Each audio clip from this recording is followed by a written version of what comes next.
What's up, guys? Welcome to the THPstrength podcast. My name is Isaiah Rivera. I have a 50.5-inch vertical, which is the highest officially recorded vertical in the world. This is my coach, John Evans, who also has a 40-plus inch vertical. And today we are going to be talking about how to use your tendons to literally slingshot you into space. All right? We're going to talk to you about the science behind muscle contractions and their role in the stretch shortening cycle. What is the stretch shortening cycle? It's going to be a lot of fun stuff. We're going to start from basics all the way to the most complex topics, which is what this is for, to help you visualize all that. I know we've covered this in the past, and it's really hard to wrap your head around, but seeing it visually can be really helpful. But before we get into that, I want to give a quick shout out to our sponsors at THPstrength.com. If you want to jump higher and get rid of knee pain, go over there and check it out. They have a really good deal going on at the moment. Prices are going to increase dramatically in the future based on demand. So if you want to get in early and lock in your price, go to THPstrength.com and sign up. I need to fix this for you. There you go. Also, use the code THP for 10% off your first month.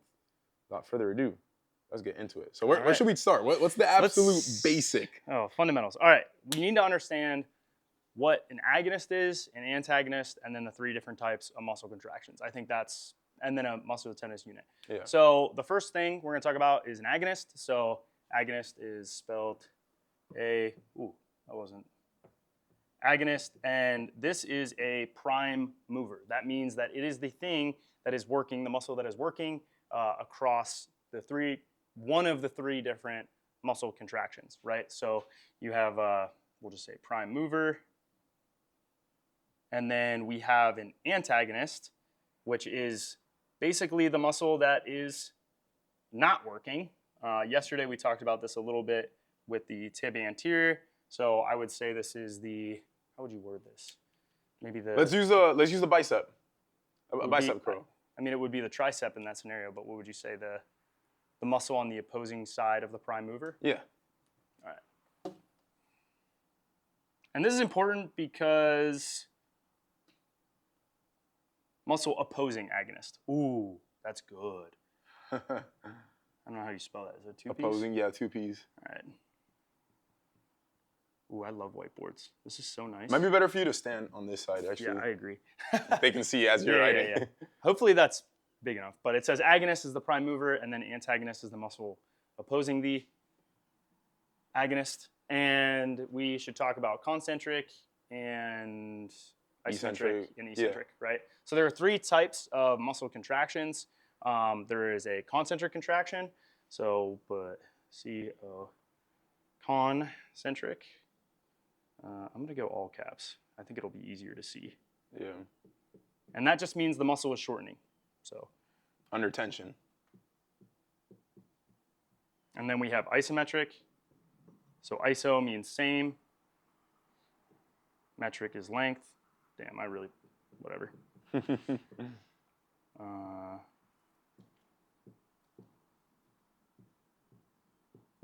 And then we have eccentric, which is ECC.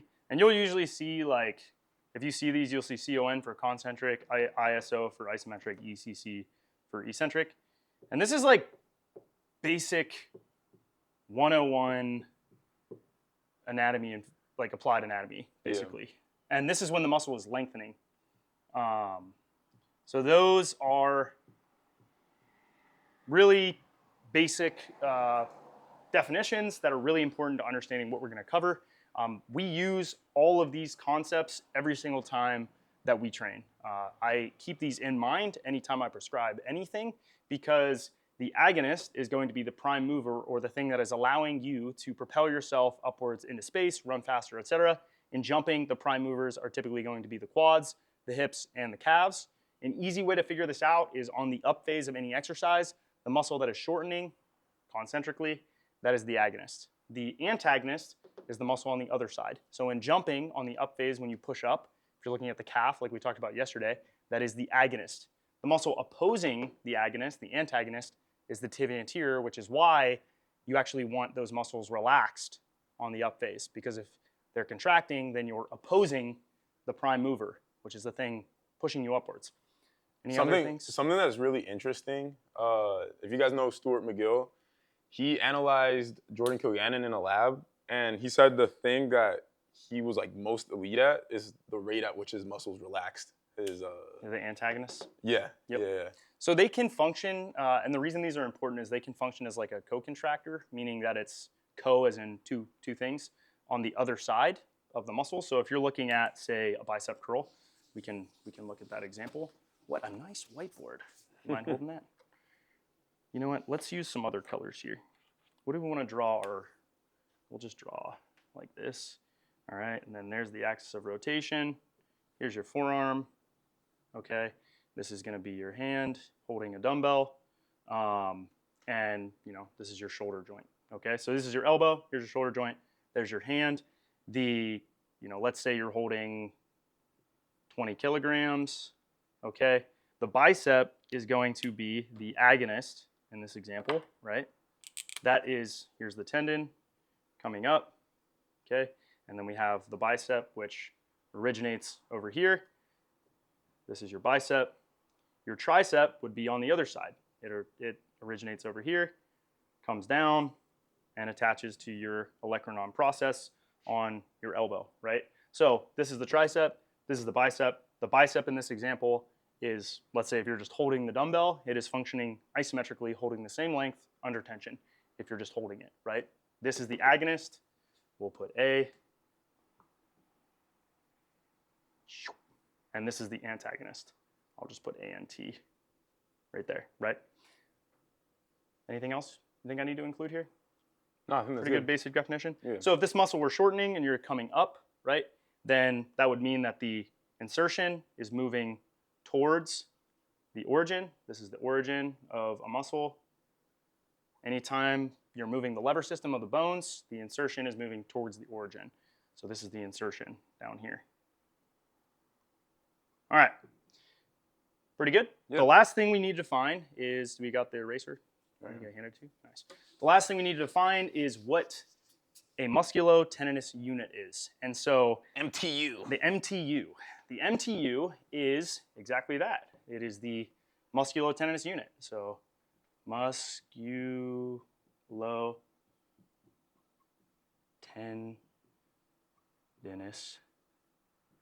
unit. The reason this is important is because it makes up two things, the muscle and the tendon, right? Those are the base words of that. Also, let's define a tendon. So a tendon is basically the connective tissue that comes off of the fascia, creates a collagenous tissue that is functional. It is a force transducer. It basically takes the force that the muscle applies, attaches to the bone, and it is able to move the lever system. It is able to stretch and store and release energy. Pretty good definition? Yeah. All right. And then the muscle is obviously the contractile tissue. You have a shortening that happens or lengthening that happens. It's called cross-bridge theory. And yeah, that's basically it. So this is really important to understand this whole concept. It's a musculotendinous unit. So there are, we could look at a cheetah if we wanted, or something else. I liked your leg example. That was a good example. So in a very, very good jumper, someone that jumps really, really high, there is something really interesting that happens at the tendon, right? So if Isaiah is, let's try to think of this. We want to do touchdown, mid support, and push off. Yeah. Do we want to use the Achilles or the quad?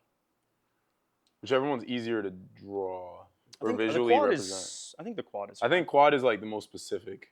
That one should be pretty easy. All right. So here we have the quad, right? We have the knee joint. Here's the tendon. Should I draw the tendon a different color? You think? Yeah. Maybe blue. Blue would be it. All right. You got me? Thanks, bro. Yeah. All right, let's go with that. So then we've got the tendon. All right, and this is going to be, we'll say. You know what you should do? Underline this in blue. Oh, wow. I could write it in blue. Yeah. That'd be crazy, bro. That picture is going to be nice. Yeah, bro. Take a screenshot of this. All right, tendinous. And this is going to be, we'll say. And put the T in blue. You might be able to just draw over it. This is crazy, bro. I'm trying to think of the best way to do this. We need to do a touchdown. We need to do mid support, and then we need to do takeoff, right? So this is going to be at. Can you hold my marker? Yeah. got that side for me. So this is at touchdown. And to define that, so I'm going to imagine this is my foot, and imagine I'm a 1-foot jumper. Touchdown is the first frame where my foot hits the ground on my plant leg. Mid support is basically when I'm full-footed on the ground, and then toe off is right on the last frame that my foot is on the ground for. Is toe off technically the last frame, or is it the first frame in the air? It is the toe off to me is right before it takes off. Right before the foot. The foot is the last frame where the foot is still on the ground. Yeah. To me, that would be my definition. We should probably actually draw this with the bones too. I think that would be good. All right, hold this. So I'm trying to think of how I want to visually represent this. So we need to do. We'll look at the quad in a 2-foot jump. Actually, we can do a 1-foot jump. We do a 1-foot jump. That'll be easier. Actually, it's easier, yeah. So let's go with the quad. So we have, here's your. This is going to be touchdown. So your leg's basically completely straight. We have the quad like this. Here's your tendon. Here you've got your little kneecap, right? You've got your tendon coming down into the tibia, and I'll draw the bone in, I guess, blue. Wait, do tendon blue. Tendon blue. Oh yeah, bone you're right. So tendon is blue. We've got the bone in green. We've got we'll draw the femur, yeah. Here's your femur. I hope that's large enough over there to see, but I can check if you want. Yeah, you can check. Oh, you draw it. There's your thing. Here's your tibia. I'm gonna zoom in. Okay, that's fine. Can you see my head still? Yep. Cool. All right, so, and then this is going to be your foot, all right, at touchdown. So in this scenario, we are really interested in the musculotendinous unit, what it's doing muscularly, and then the distance. So if we are looking at the distance, we are going to be looking at here to here, right? And we have this much of it being the tendon, so this is one distance, and then we have the muscle, right, which is the fascicle, that is the contractile part, being the other distance, okay? Can I move it forward? Yeah, yeah, you can do whatever you need to. And then in the next frame, we're gonna have mid support. So this is where the leg is flexing, right? I'll try to draw this somewhat, to scale, but it might not be perfect. So we have this happening here, and this is where things get pretty interesting. So we have the muscle again, right? And we want to draw. Do we want to draw a good athlete or a bad athlete? Let's draw a good athlete. Yeah. All right, so in a good athlete, this is what happens. The muscle gets very, very short. And the tendon, oh my God, gets really, really long. There's also another tendon here, right? That's the patella. It goes like this, basically. That's the tendon. So in a good athlete,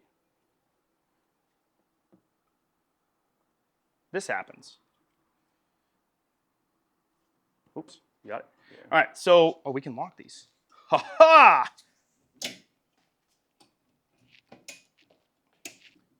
So now there's something very interesting that's happened, right? We see, actually, well, we can't really draw it super well because I'd have to do this. This full distance right here has gone up, right? Because the musculotendinous unit has lengthened. Because we're angulating at the knee joint, right? The quad is lengthening at the knee. Assume that you're at the hip, it's staying the same. Actually, we can just look at like the vastus lateralis or vastus medialis or intermedius, right? So it originates over here. You're flexing the knee, so we know that it's lengthening, right, at the knee joint. And as a result, the musculotendinous unit, which is, both of these, it's this whole thing. I would even go as far as to say this. This whole thing is the MTU, right? So in this case, the MTU has increased its distance. It's increased its length. So something is lengthening here, right? We have two parts. We have the muscle and we have the tendon. So in this example, right, the tendon was once this long, and now, I drew it as an extreme example, this is the tendon, right? And then up here is the muscle.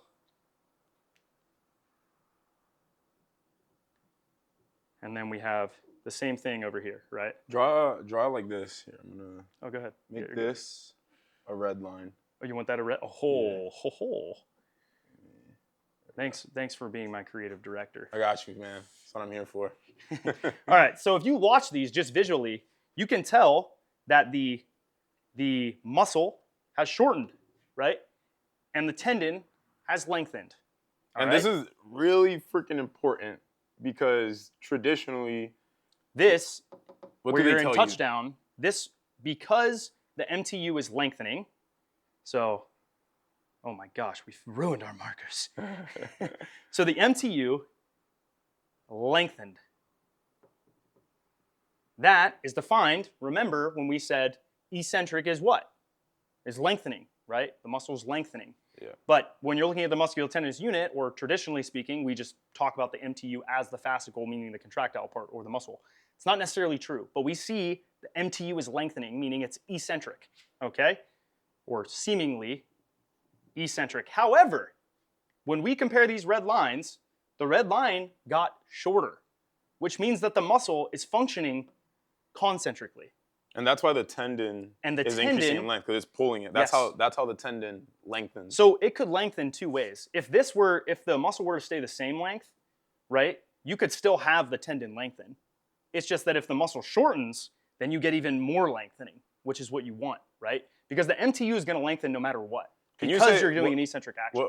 Can you go over that a little more? How would an eccentric or isometric muscle contraction lengthen the tendon? Let's say that hypothetically, right? Let's say that the muscle didn't change length. So I'll go over here.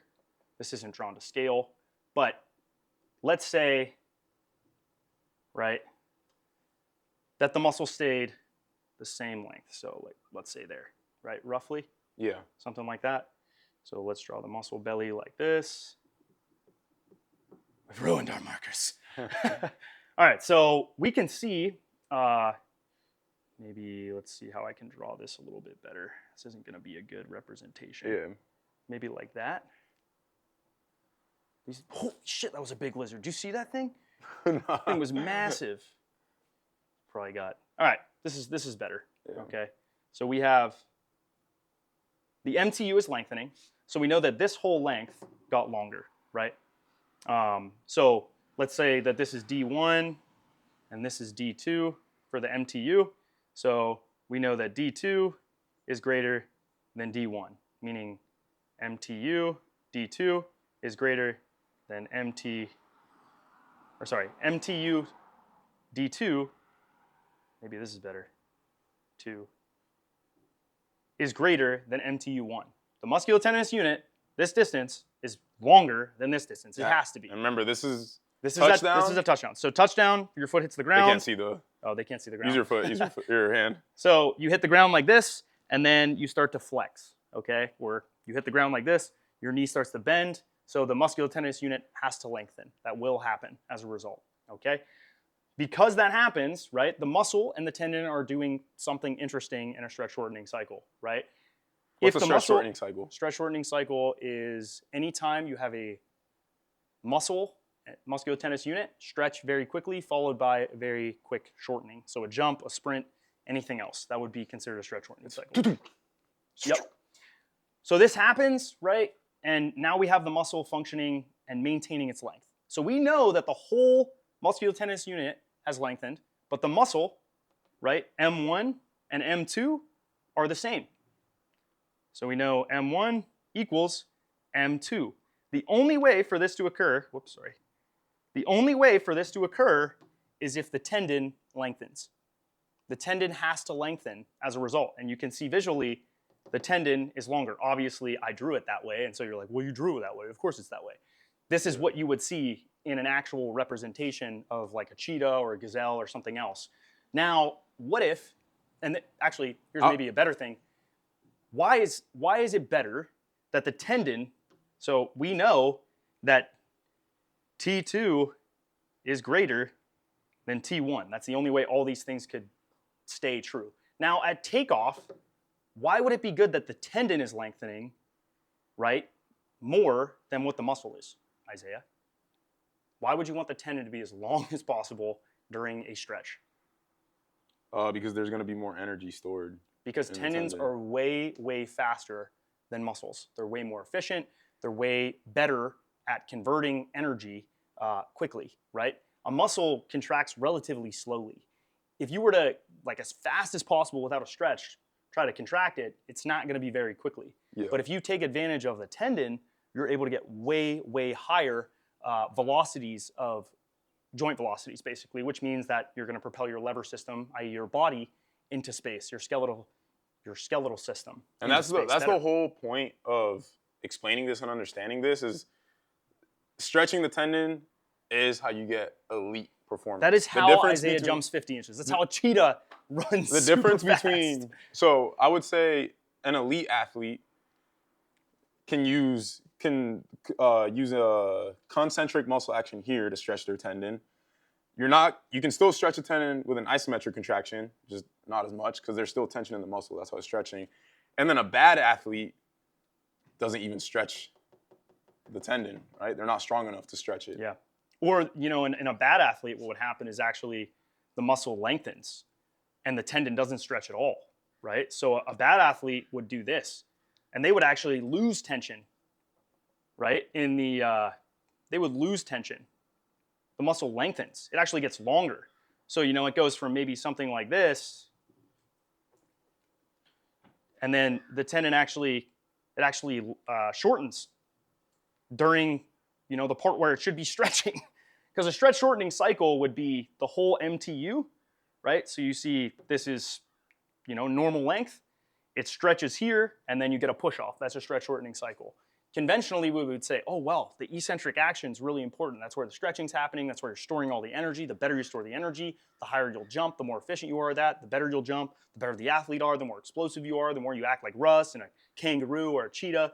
So we would always say, well, the eccentric is what you need to train, right? That's what we need to train, eccentric muscle actions. That's why we do really heavy lowers. That's why we do really heavy negatives and stuff like that, because we need to be really good at stopping momentum and storing energy and releasing it.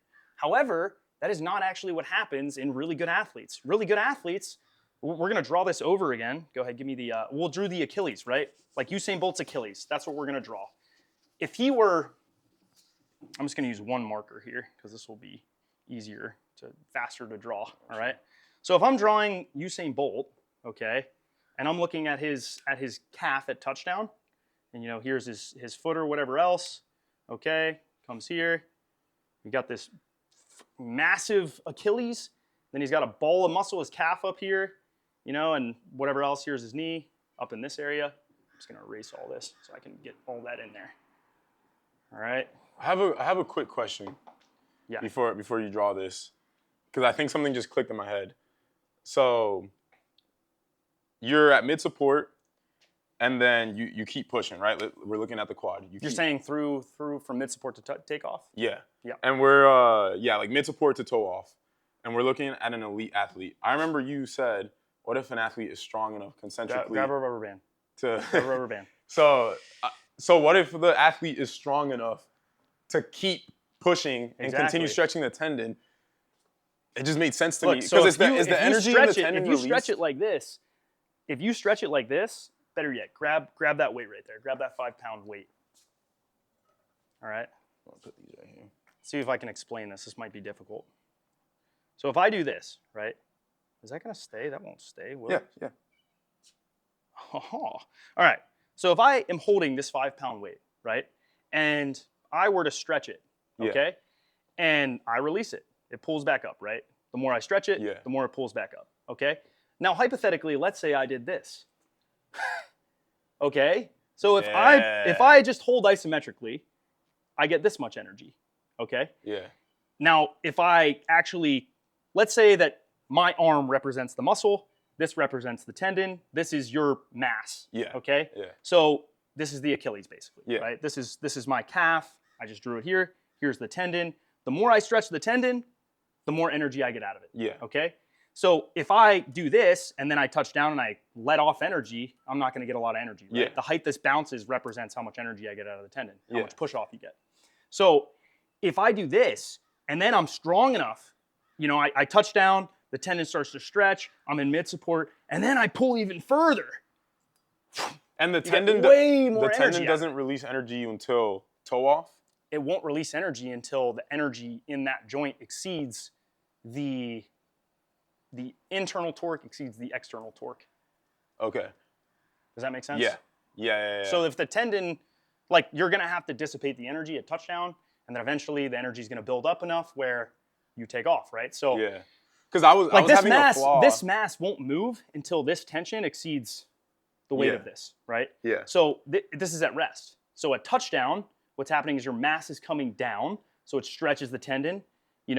If it's not enough force, like right here, that's not enough force to stretch anything, right? Yeah. Eventually, it's enough force to stretch something. Eventually, the tendon exceeds. If the muscle can keep pulling as the joint is pushing down and hold that, eventually the tendons are just going to keep storing energy and have so much energy that it exceeds the external torque of your body. The internal torque exceeds it, and that mass will float off the reason ground. I was having when you were first explaining this, I'm glad we bought these rubber bands. Yeah, that's going to be the thumbnail right there. Yeah. But the reason I was having trouble understanding at first is there was something wrong in my logic. I was assuming. Can you hear me that? I was assuming that. Actually, it's fine. During the eccentric action, it was loading up, and then mid support, the energy was getting released, and that's what was causing the shortening. But I didn't realize the tendon could keep lengthening. Yeah. Through mid support, it can all go the way all up the way until toe off. Yeah. Well, it starts to shorten. The tendon will start to release the energy. Like, this was shortening as I was pulling up, right? Yeah. But like, eventually your foot's off the ground. Yeah. And that's when you'll see the foot flick, usually. Like, if you watch jumpers, like high jumpers, they'll store a ton of energy in their Achilles. Or like, when you jump, if you've seen jumpers, they'll store a bunch of energy, and then you'll see the foot like flick off the ground and go limp. That's because the tendon's releasing all the energy. Yeah. So, and if so you're this a is freak, you can just keep yanking on that thing. Just keep pulling and pulling and pulling. So like Usain Bolt, right? Here's his muscle, right, at touchdown, okay? So now if hypothetically, we go to the next frame, I'll just draw it over here. So we're probably, now he's like this. It's okay, you can sneeze. So if he's here, here's his knee, we come down like this. Now his foot's in, dorsiflexion or some dorsiflexion, like this. And now his muscle is shortening even more. We gotta freaking belly that thing up. I shouldn't draw it like that, but that's okay. It's gotta be like that. Okay? Let's even draw it like this. This will be good. It's not Usain Bolt, it's like me or you. We're normal mortals. All right? So now let's say if his muscle is able to belly up and keep freaking shortening, now look at this. Look how much energy that tendon is stretched to now. So this is So this muscle is he's just not shortening. At ground contact yet here? This is prior to, this is like, here's the ground. The ground is, the ground's here. He's not touched the ground yet. He has now contacted the ground at this point. So it's pre-contracting right here. It's a little. I mean, this is just the standard. It will, yeah. He will start to pre-contract. Yes, but that's a different concept. But yes, he will. For another video. So if he can start to contract even earlier, right, and that's where the tibialis anterior comes in, because if it can co-contract, it will help. Yeah. Which is very complex. I will not go into that. But this is where he will store a ton of energy. If he can continue to pull, if that muscle can continue to pull, so if his Achilles was here, right, and then in this frame at touchdown, this is your he's muscle. Pulling. It's like your muscle's here, and my muscle's going. Pulling. Yep. It's so, like right here, and then I'm going. Pulling, so now he's storing a ton of energy, and then a toe off, right? He can freaking, here's the ground. He's now, this is going to be awkward to draw. Here's his foot. There's his big toe. He's like this. This is toe off, okay?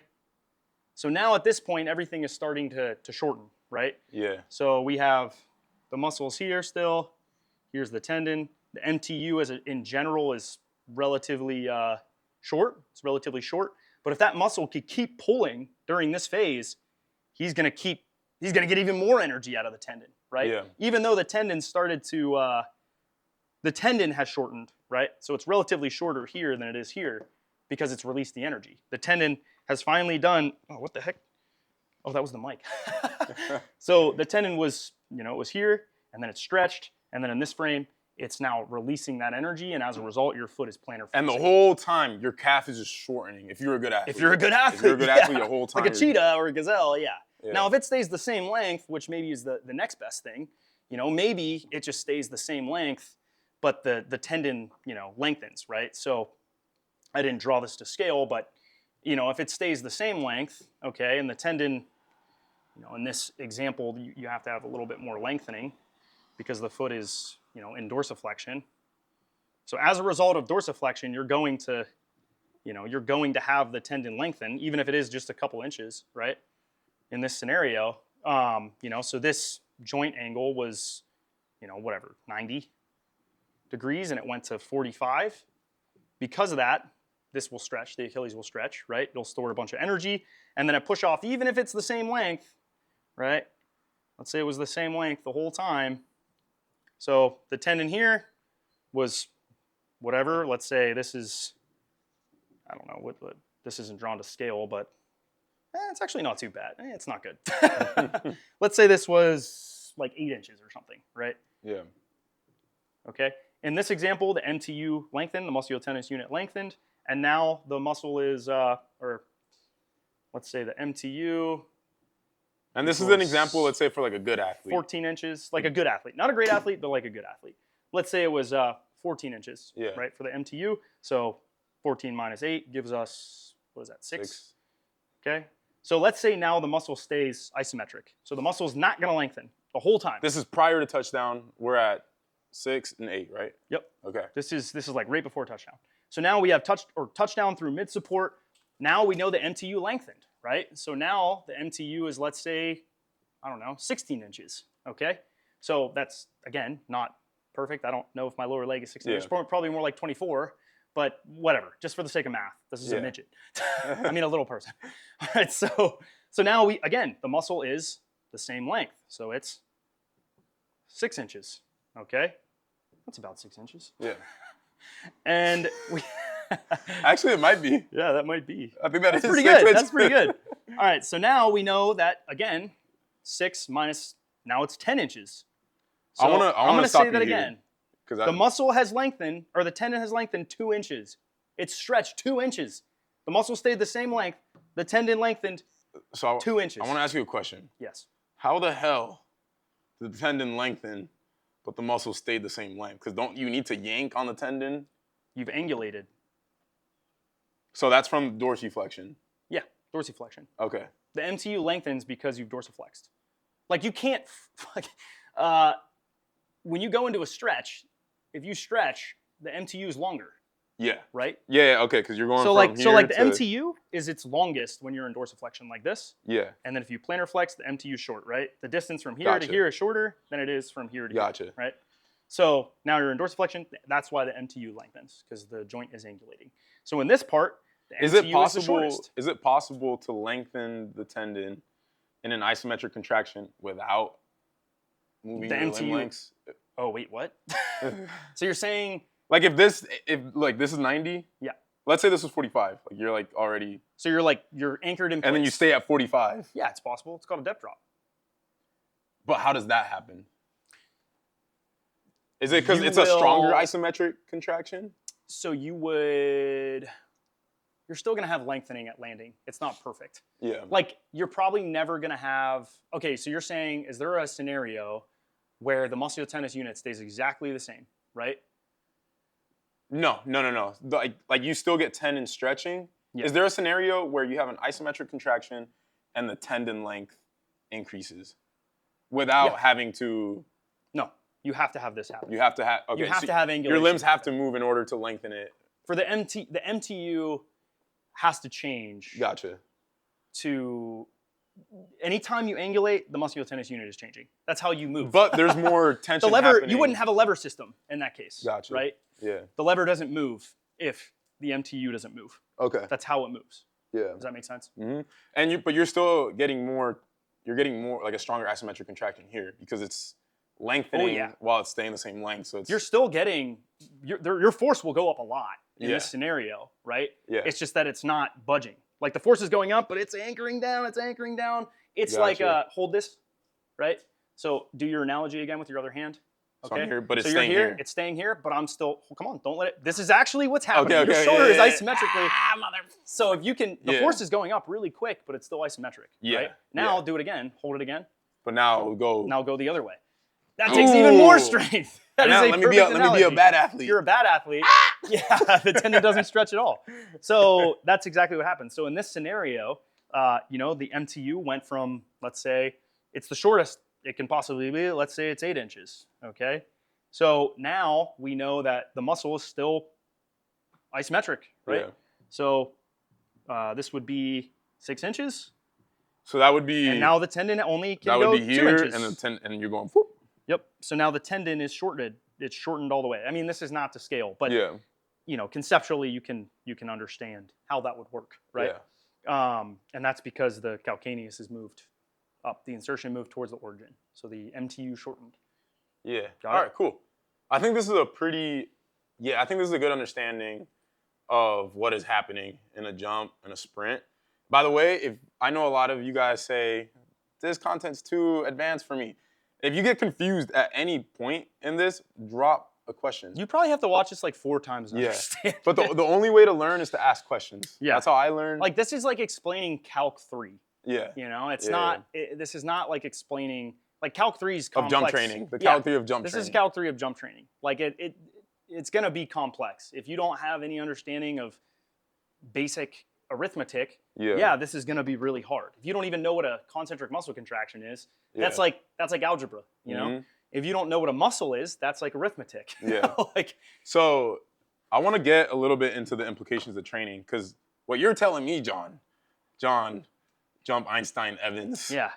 You're telling Wait, me you got the eraser. This Yeah, is you're- 'cause you're- this you're is now telling me- even now. What are the implications of this? you're telling me that in an elite athlete there Hold is this again. an isometric or even a slow concentric muscle action happening, which isn't what the jump trainers on Instagram are telling me. So wait, say it again.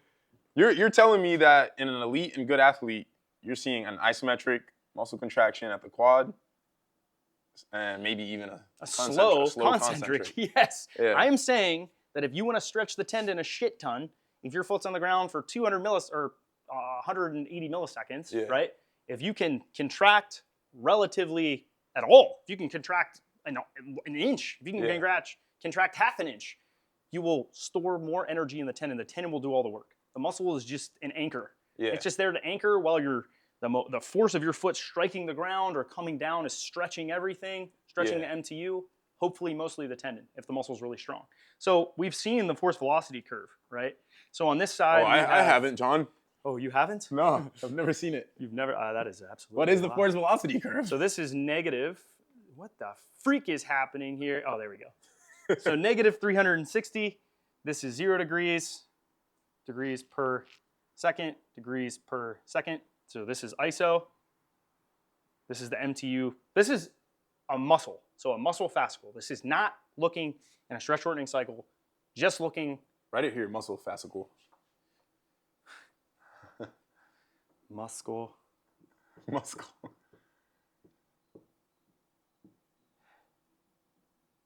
No. I think that's it, right? Yeah. I think it's how you spell it. Maybe. There's not 2 C's in there. Who knows? I don't know. I'm We're not good at English spelling. majors. Yeah, We're not English majors. Austin. That's what Austin's for. All right, so then this is positive 360 degrees per second, right? So this is negative. This is eccentric. I think that does This have a is C. ISO. There's 2 C's? I think it's like it's like SC. I think that's what it is. FC? No, SC. Yeah. That's it. There's 2 C's in fascicle? Yeah. Yeah, It's think silent. fascia. Like fascia. It's a silent C, huh? Fascia. Yeah. Oh, that's a good one. I Fascia. like that. Yeah. Okay. I spelled. Fascicle. Did I spell? No, that's muscle right. That's wrong right. That's too? right. No, yeah, that's You're right. making me. Did I need to put an I in there? I don't know. All right, it doesn't matter. You really made me. I was like, wait a second. Okay, so there's no autocorrect for those. Yeah, right? I wish life had autocorrect, man. No. That would be nice. So when you look at just a muscle's ability to apply force, right? During a squat, okay, where can you do the most amount of weight? On the up phase, down phase, or holding it? Where do you lift the most amount Down of weight? phase. On the down phase. Yeah. All right, so over here, we know that you do the most amount of weight, okay? Yeah. And what about concentrically? Do you do the most, middle? What do you do? Least amount of weight. Least, okay. So over here, we know, can you give me the red?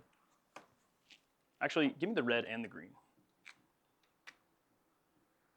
Actually, I'm just gonna draw lines. It'll be better with the Totally lines. just my colorblind. So we know that, do you produce a lot of force fast? Like if I said lower 500 pounds, are you gonna lower it fast or slow?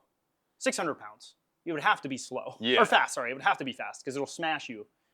It'll force you to go down quickly. Yeah, yeah. Right, so we know you apply, and this is force on this axis, right?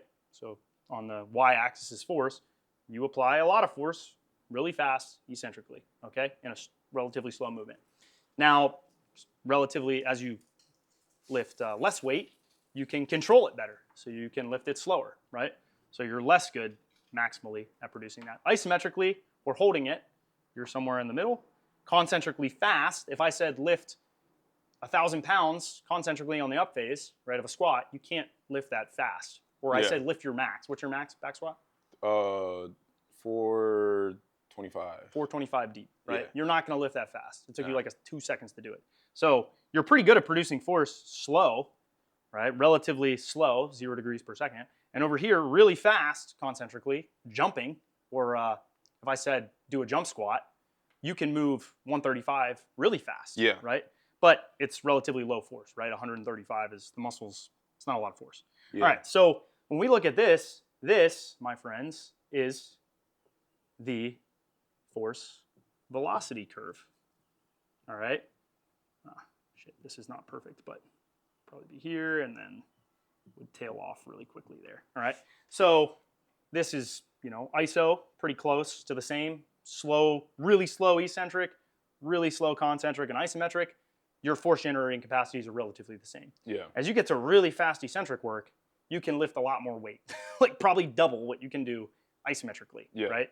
And then if you lift really, really fast, concentrically, you can't do nearly as much weight, right? You can't lift your 1,000, like you could lower 600 pounds fast.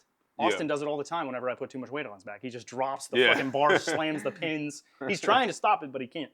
And then over here, if I said lift that same 600 pounds upwards, he can't do it, right? He can't lift it fast. But if I said, let me take all the plates off and do 135 on the up phase, he's gonna lift it really fast. So you would say, well, John, we're supposed to go from high intensity, which is over here, to, relatively lower intensities, which is over here, right? Or maybe like in this area, okay? Because as you move faster, intensity goes up. So I would say, yeah, correct. But you're telling me that slow concentric is the most intense specific thing? Correct. So it flips everything on its side because traditionally, you got the eraser? Yep. Traditionally, I would say, you know what? You need to go from, I might have got that on myself. And he's talking about, remember, when we were looking at the musculotendinous unit in a stretch shortening cycle, the muscle is going under a slow concentric action if you're an elite athlete, which is not what the force velocity curve traditionally would tell us. Dude, it's so much better if I can stand in front of it. So long term, what we want to see is that intensity goes from low over time to high, okay? We define intensity as the amount of weight we lift at what velocity we lift it, and if it's multi-joint movement. So jumping is really high intensity, barbell jump squats are really high intensity. Low intensity would be lifting a barbell bicep curl slowly at a light weight. That's relatively low intensity. It's single joint, it's slow, and it's not a lot of weight. Like it'd be like a 5-pound dumbbell slow, really low intensity. If I said do that same, do a row fast, now you're using the bicep still. It's multi-joint movement. You're using the shoulder. You're doing everything else, but it's fast with more weight. That's going to be more high intensity. So as we move this way in the force velocity curve, we remember it went kind of this downward slope. The low intensity stuff is going to be that slow, light stuff on the curve, right? It was kind of like in this area if you could visualize it. And then as we get to the higher velocity stuff like jumping or stretch shortening cycles where the eccentric force is really high, you would think, oh, well, that should be at the end of the progression. Yeah, in a weight room, that's absolutely true. But when you're talking about stretch shortening cycles where all of a sudden everything is flipped on its side, in a stretch shortening cycle, that is not the case, okay? So in the weight room, I would say, look, we need to focus on concentric stuff early in the year, eccentric stuff late in the year. You know, if this is weights, okay? And then, you know, in the middle of the year, maybe it's isos. Now, if I'm looking at a stretch shortening cycle or plyos, and remember plyos are jumping, sprinting, etc., and we draw that same thing, low, and then we have high over here. Is this still on the, you know, I might say. I'm gonna do this real quick, just to let me separate them. do that.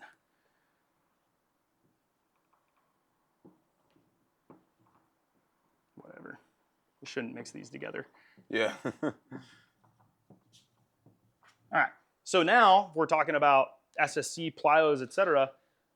Now those muscle contractions, and this would dictate what I do in the weight room, it completely changes. Again, this is complex. I'm sorry. I'm trying to make it simple. But these are the implications. So now the low intensity stuff is going to be fast, eccentric stuff, because the muscle is, you're not storing a lot of, like, this is relative to the tendon. You could think of weights as like, you know, muscle based, but related to the tendon, you know, or you could go slash tendons, right? It completely changes. We should just use one marker from now on. Can you try to get that one to work? Yeah. So this works is on this side. Oh, what the heck? So now it completely flips whenever we flip the script related to this. Can you make this one work? Yeah. Eccentric is relatively low intensity because you're not stretching the tendon a lot in a fast movement. Now isometric, whatever that was flying. Like Isometric would be in the middle. And then high would be slow concentric because you're going to get the most tendon stretching out of that. So that is why this is relevant, is it flips this long-term planning on its side. If you're looking at the weight room, you can still follow this progression, right? Just mostly looking at muscle fascicles, it applies. But if you're looking at tendons or faster movements or SSC, it's the reverse. And is this still looking, is this the muscle contraction specifically? Yeah, this is looking at the muscle contraction. Yeah. Yep. So yeah, this is both talking about training, looking at the muscle, because we can't control our tendons' lengths. It's determined by the activity we're doing, and thus So you're what the saying you muscle's train doing. your tendons by training your muscles. You have to. They're connected. Yeah. So that said, I mean, again, really complex. I can't really. No, I think that was really good. If you watch this a few times and It just should make sense. pause it where you don't understand it, replay it, look up whatever And you don't understand. this should be mind-blowing to those of you who have exercise science degrees. Yeah. Because I know it blew my mind. yeah, because we were taught the opposite in school. We were taught, you know, plyos or eccentric movements are important because of the stretch shortening cycle. This kind of flies in the face of all of it, but this is what we're seeing. And we've seen it for years. It's just not explained in terms of human performance, in my opinion. So yeah, that's what I have for you guys. Maybe as we explain this over the years, it'll get easier and I can understand. Definitely won't be the last time we go over this. Yeah. But thanks for watching, guys. Make sure you like, comment, and subscribe. Leave us 5 stars on a streaming platform if you are watching this on a podcast format. And make sure you go to THPstrength.com and sign up for coaching. Use discount code THP at checkout for 10% off your first month.